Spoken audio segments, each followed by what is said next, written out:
झी 24 तास एक पाऊल पुढे. मला तुम्ही सांगा, अभिजात शास्त्रीय संगीत म्हणजे नेमकं काय? आणि हा प्रश्न अशा करता मी तुम्हाला विचारतोय कारण ही आपली मुलाखत करोडो असे पालक बघतायत की जे शास्त्रीय संगीताच्या नावाखाली मुलांना क्लासमध्ये ढकलतात आणि क्लासमध्ये शिकवलं जातं ते क्लासिकल असं त्यांना वाटायला लागतं. तर क्लासिकल म्युझिक म्हणजे नेमकं काय? म्हणजे क्लासमध्ये शिकलेला क्लासिकल म्युझिक असं वाटतं त्यांना, पण क्लासमध्ये क्लासिकल शिकवलं जात नाही हे तुम्हाला माहिती. मी सांगतो, स्कूल शाळेत गाणं शिकायला गेले तो उससे फायदा क्या है? उससे नजर खुलती है, कुछ समझ में आता है कि गाना भले ही वो पढ़ाई से गाना सीखो चाहे गले से सीखो, मगर थोड़ा सा आई ओपनर है. उसके बाद में आप अच्छा सा कोई अपना मनपसंद कलाकार ढूंढ लीजिए, उसके पास उसके शिष्यत्व में आप जाइए और सीखिए, तो आपका गाना फल फूल सकता है. लोकसंगीत ज्याच्यातून एक प्रकारे अनेक चीजांची आणि अनेक कला प्रकारांची, संगीत प्रकारांची निर्मिती झाली, असा एक समज आहे की शास्त्रीय संगीतापेक्षा लोकसंगीत कुठेतरी कमी आहे असं मानलं जातं. आपलं काय म्हणणं आहे? सुनिए, संगीत कोई भी संगीत कहीं से कम नहीं है, उसका अपना दर्जा है, उसमें कम ज्यादा कुछ भी नहीं है. प्रत्येकाचं स्वतःच एक वैशिष्ट्य, सौष्ठव आहे की जे तुम्ही अप्रिशिएट करता. देखिए, मुझे संगीत इसके लिए शास्त्र लगाने की जरूरत नहीं है, संगीत आवडतं मला. वा. पूर्वीच्या काळी घराणी होती, संगीताची घराणी खूप स्ट्रॉंग होती आणि ती काही प्रमाणात असहिष्णू होती असंही म्हटलं जातं. म्हणजे जो मैं सिखाऊंगा बच्चा वही सीखना, उसके अलावा कुछ मत सीखना, अशा प्रकारचं एक थोडीशी जबरदस्ती होती. दुसऱ्या घराण्याकडे ढुंकून जरी पाहिलं तरी सुद्धा एक प्रकारची कोई हिमाकत नाही करता था, कोई ऐसी जुर्रत नहीं करता था. त्याच्यामुळे संगीताचं एक प्रकारे नुकसान झालं असं वाटतं? नहीं, नुकसान तो कभी होता तो अब तक रहता नहीं.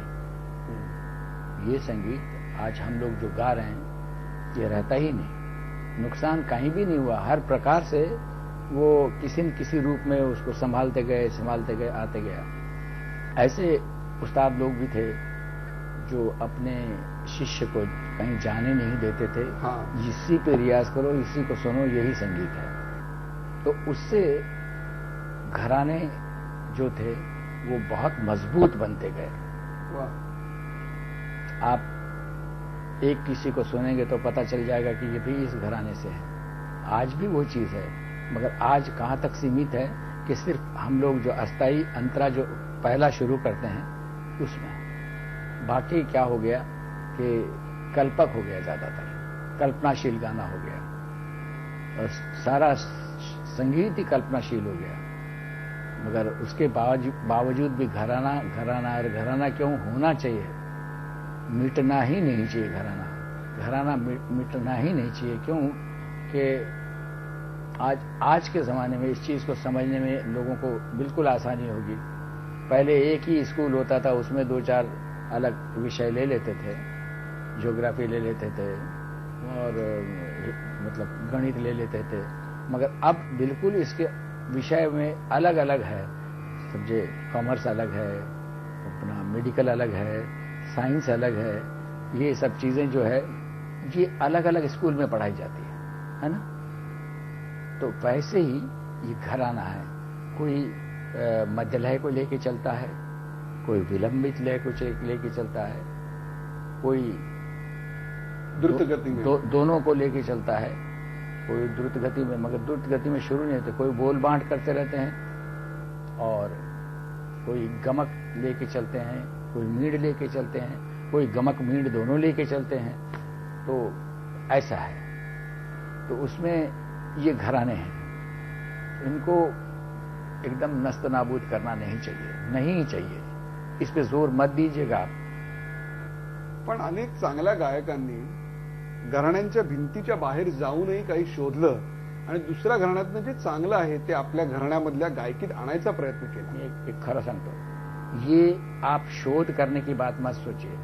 ये तो जादू है जो सर पे चढ़ के बोलता है. वाह. कि मैंने किसी बड़े कलाकार का सुन लिया और उसकी 2-4 चीजें ऐसे दिमाग में घूमने लगी, मुझे नशे में डाल दिया और मैं गाने में अपने गाने में कब उसका प्रयोग करने लगा मुझे मालूम ही नहीं। तो ये शोध नहीं है, ये किसी अच्छे कलाकार को सुन लो।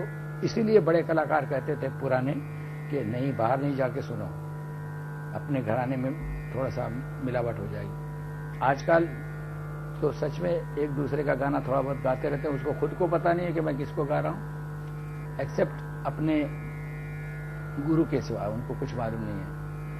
कोई भी ऐसा कलाकार है क्या कि किसी को कह दो कि तुम अपने घराने को छोड़ के गाते हो, तो कभी भी नहीं बोलेगा नहीं नहीं नहीं, हम तो हमारे घराने में ही गाते हैं। शोध मैंने शोध करके ये निकाला, मैंने शोध करके वो निकाला, नहीं, वो तो उसकी कृपा होती है, तो धड़ से आ जाता है। हाँ। एक जादू असते, ती जादू तुम्हाला जादू है, पकडून ठेवते, जादू है। आप किसी अच्छे कलाकार का गाना सुन लीजिए, कोई भी ऐसा नहीं है कि आपको अछूता छोड़ दे, थोड़ा तो आपके रंगीन कर देगा, आपके कपड़े पे रंग आ जाएगा, आपके गाने में रंग आ जाएगा उसका, और बिना समझे बिना सोचे एक इम्प्रेशन म्हणून आपण ज्याला ते तुमच्यावर पडत असतं। इम्प्रेशन कही है, मैंने कहा ना, गाना तो वो है जो जादू है, सर चढ़ के बोलता है। झी 24 तास, एक पाऊल पुढे।